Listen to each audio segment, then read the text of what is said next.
Assalamualaikum warahmatullahi wabarakatuh. Jumpa lagi di channel SMP Plus Miftahul Ulum Tarate. Di sini saya akan mewawancarai salah satu guru SMP Plus Miftahul Ulum tentang bagaimana SMP Plus Miftahul Ulum menghadapi new normal ke depannya. Baik, kita sapa beliau. Assalamualaikum warahmatullahi wabarakatuh. Ibu Muslimah ini seorang guru pengajar apa? Seni budaya. Seni budaya. Oke. Baik, saya akan menanyakan beberapa pertanyaan berkaitan dengan new normal ke depan. Ibu sudah siap? Siap sekali. Apapun yang terjadi pasti harus siap. Baik. Yang pertama itu saya ingin menanyakan bagaimana pengaruh new normal kita terhadap dunia pendidikan khususnya di SMP Plus Miftahul Ulum. Bisa Ibu jelaskan? Pengaruhnya pasti ada sisi positifnya dan ada sisi negatifnya. Sisi negatif, kalau dulu kita bersatu teguh, tapi sekarang bersatu pepatah harus dirubah, bersatu kita menjadi runtuh. Kenapa? Karena ada sisi negatif dari dampak corona. Jika kita terus-terusan tidak bisa jaga jarak, karena salah satu untuk menghindari corona adalah dengan berjarak, menjaga jarak. Sisi positifnya, tentu kalau kita dengan adanya corona ini, kita bisa lebih betah di rumah. Karena mau tidak mau, kita memang harus di rumah. Itu adalah salah satu tindakan untuk kita menjadi lebih sehat di era sekarang ini. Baik. Menurut Ibu, dampak negatif dari pandemi corona ini bagaimana? Seperti stay at home gitu kan, dampak negatifnya itu seperti apa? Bisa Ibu jelaskan? Tentu dampak negatifnya kita bosan ya di rumah terus. Biasanya kita belajar, memberikan ujangan memberikan ilmu kita keluar rumah, ke sekolah, tapi kita malah standby di rumah saja. Tentu ini hal yang berat bagi kita karena kita adalah makhluk sosial, kita butuh pada yang lainnya.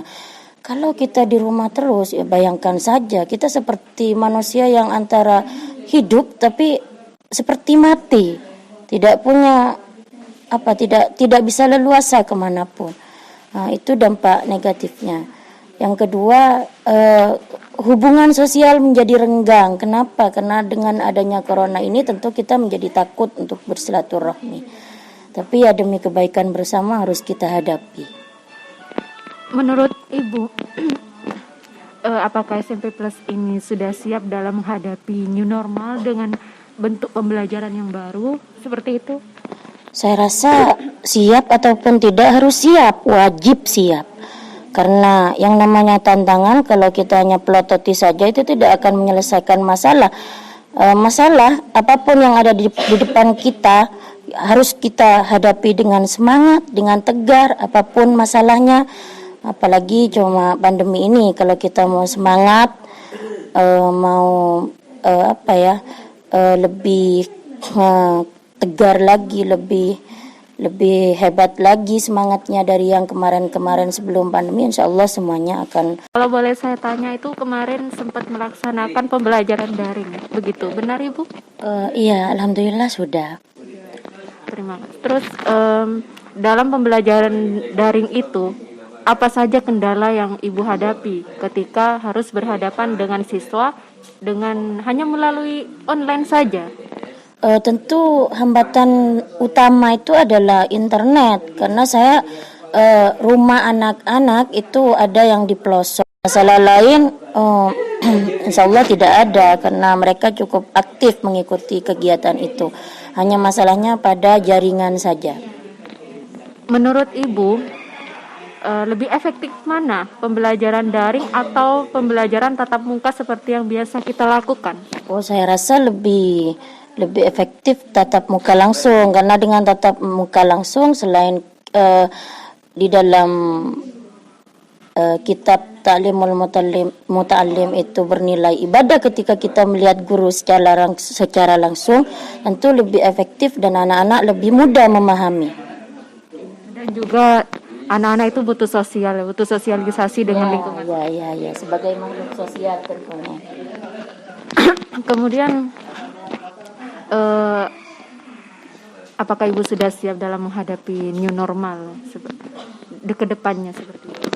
Saya rasa harus siap. Apapun kendalanya, apapun yang akan terjadi, kita tidak boleh mundur menghadapi masalah, harus tetap maju dengan semangat. Kalau dulu para pejuang kita punya semangat 45, maka kita pantaslah buat kita mempunyai semangat 2020. Baik. Di new normal ini apa saja protokol kesehatan yang harus kita patuhi dari pemerintah? Yang pertama tentu tetap mematuhi perintah untuk jaga jarak, memakai masker, tetap sediakan tempat cuci tangan, misalkan di depan kantor, di depan sekolah, tetap seperti itu. Menjaga kebersihan, tentunya bukan hanya karena ada pandemi ya, kapanpun dan dimanapun, kita harus merasa risih ketika keadaan itu kotor. Sebagai guru,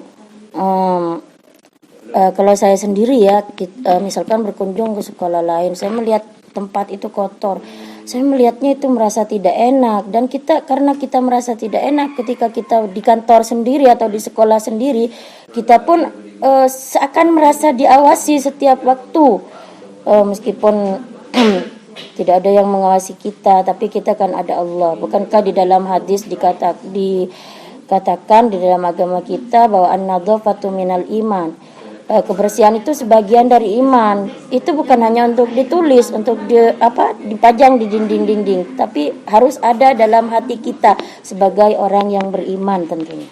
Baik, terima kasih Bu. Mungkin cukup ini saja yang bisa saya tanyakan kepada Ibu. Kurang lebihnya mohon maaf, dan terima kasih sudah menyempatkan waktunya bersama saya di sini. Jangan lupa subscribe channel SMP Plus Miftahul Ulum Tarate untuk mendapatkan info-info terupdate berikutnya. Terima kasih. Assalamualaikum.